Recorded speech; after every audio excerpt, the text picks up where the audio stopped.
Assalamualaikum warahmatullahi wabarakatuh. Yang terhormat Ibu Siti Rohmatur Rasyidah Rahmawati MPDI selaku dosen pengampu mata kuliah studi materi Quran Hadis dan teman-teman PHI yang berbahagia. Di sini kami dari kelompok 9 akan menyampaikan materi Quran Hadis MA kelas 9 semester ganjil.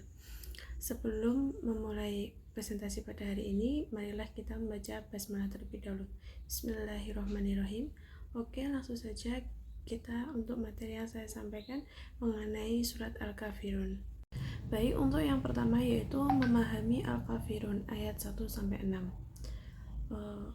Lafaz ayat Al-Kafirun sebagai berikut. Bismillahirrahmanirrahim.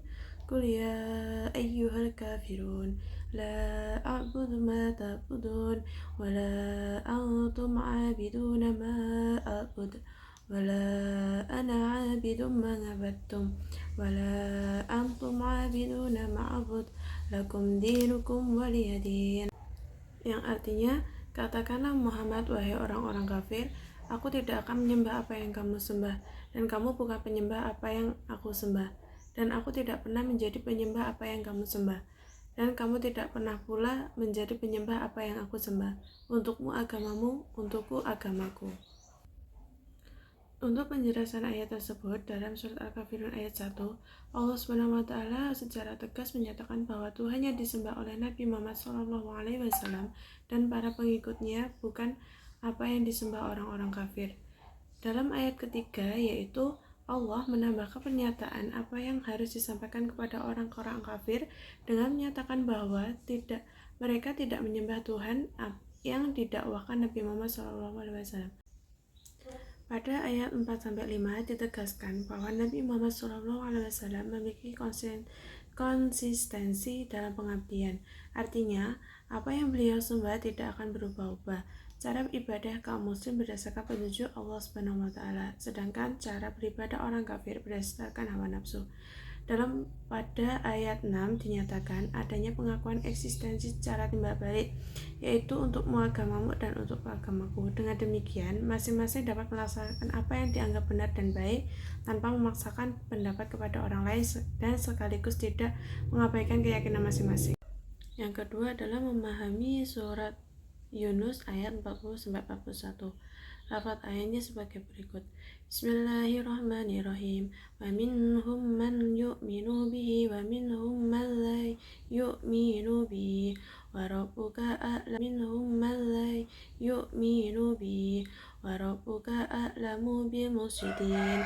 Wa in kadzabuka faqul li 'amali wa lakum 'amalukum antum bari'una mimma a'malu wa anna bari'un mimma ta'malun. Yang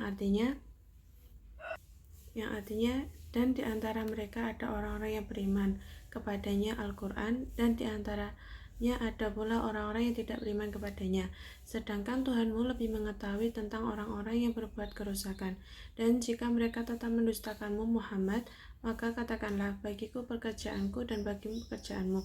Kami berlepas diri terhadap apa yang aku kerjakan, dan aku pun berlepas diri terhadap apa yang kamu kerjakan.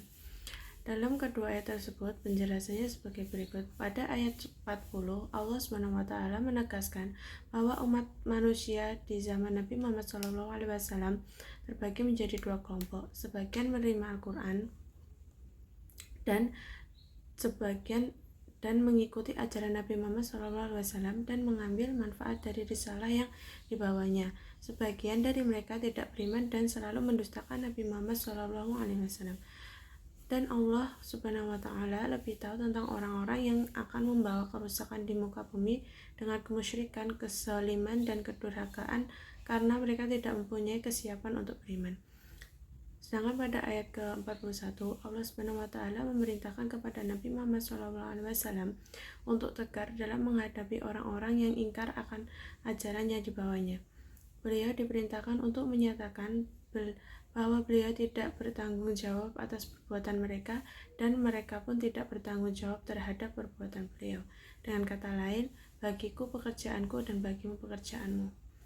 Baik, materi selanjutnya akan disampaikan oleh teman saya. Oke kawan-kawan, saya akan melanjutkan menjelaskan materi pada surat Al-Kahfi ayat 29 dan juga surat Al-Hujurat dari ayat 10 hingga ayat 13 ya.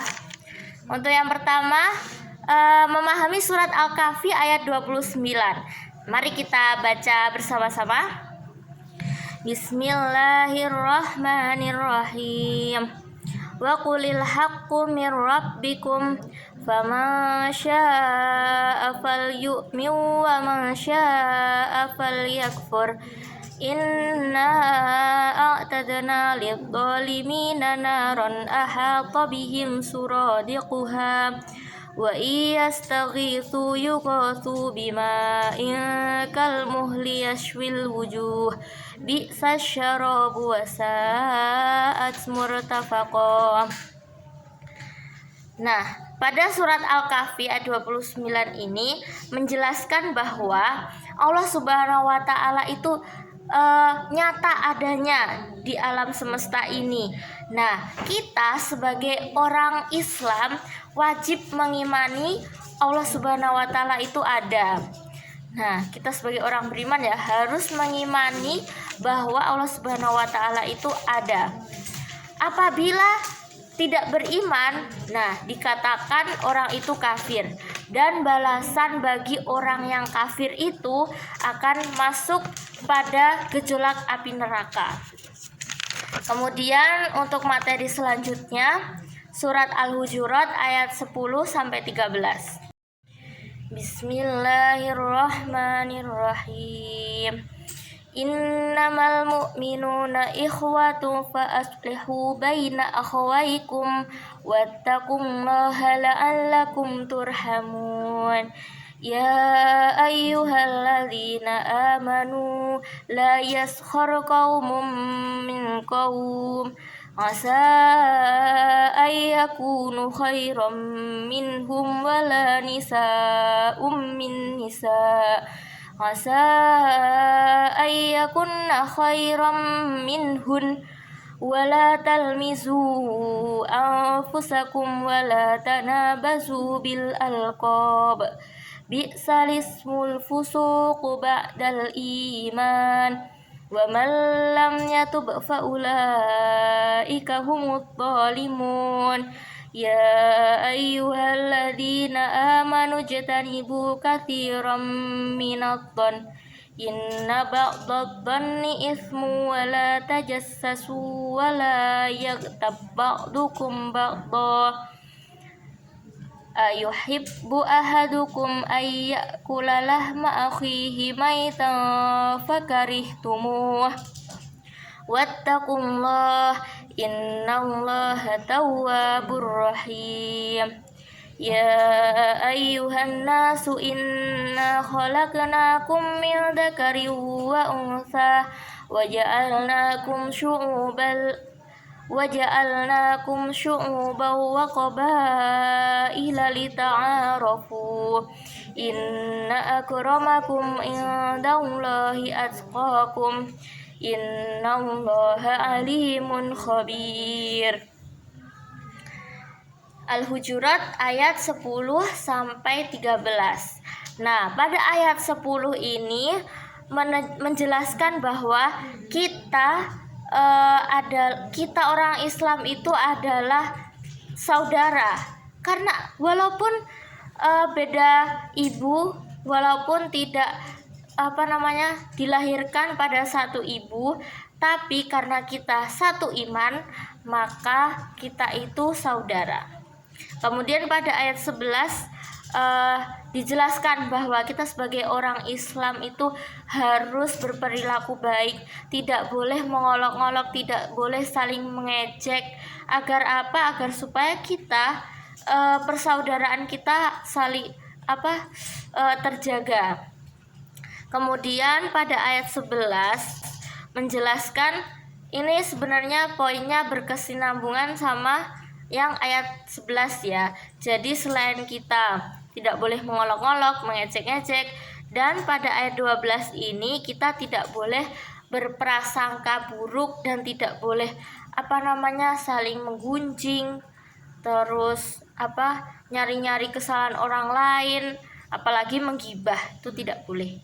Kemudian pada ayat 13 itu dijelaskan bahwa Allah Subhanahu wa taala itu menciptakan manusia berbeda-beda ya. Ada yang laki-laki, ada yang perempuan, kemudian berbeda-beda suku, agama, ras, agar supaya kita itu saling mengenal, terus saling berkomunikasi dan saling memberi serta saling menerima. Ya, kemudian untuk materi selanjutnya dijelaskan oleh saudari Eliana. Materi selanjutnya yaitu hadis riwayat Ahmad dari Ibnu Abbas tentang akhlak kepada orang yang lebih tua dan yang lebih muda. Bismillahirrahmanirrahim.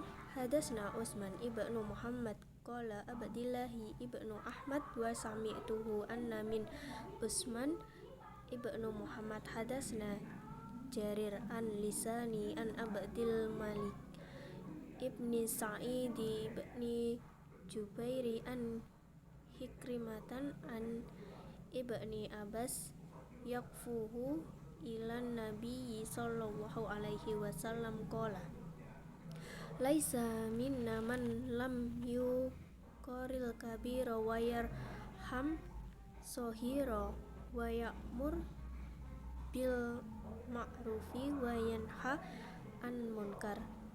Rawahul Ahmad. Artinya yaitu dari Ibnu Abbas dan dia merafakkannya kepada Nabi. Beliau bersabda, bukan termasuk golongan kami orang yang tidak menghormati yang lebih besar dan tidak menyayangi yang lebih kecil, serta tidak menyuruh kepada kebaikan dan melarang yang mungkar. Hadis riwayat Ahmad. Hadis ini menunjukkan tentang disyariatkannya berakhlak yang baik dan wajibnya menyayangi antar sesama kaum muslimin. Hadis ini menerangkan tentang adab atau sopan santun dalam Islam ketika kita bergaul dengan anak muda atau orang tua. Masing-masing memiliki hak yang pantas diberikannya baginya. Terhadap yang lebih tua, maka hendaklah kita menghormati dan memuliakannya. Adapun terhadap yang lebih muda, maka hendaklah kita menyayangi dan lemah lembut kepadanya. Mereka perlu dibimbing dan dipenuhi kebutuhannya serta tidak menghukumnya apabila tidak sengaja melakukan kesalahan. Terhadap yang lebih tua, maka hendaklah kita menghormati dan memuliakannya karena mereka memiliki keutamaan. Adapun terhadap yang lebih muda, hendaklah kita menyayangi dan lemah lembut kepadanya karena pada diri yang lebih muda akal dan ilmunya masih kurang. Demikianlah Islam mengajarkan akhlak mulia, saling menghormati dan menyayangi antar sesama muslim yang membuahkan rasa persaudaraan dan persatuan di antara kaum muslimin.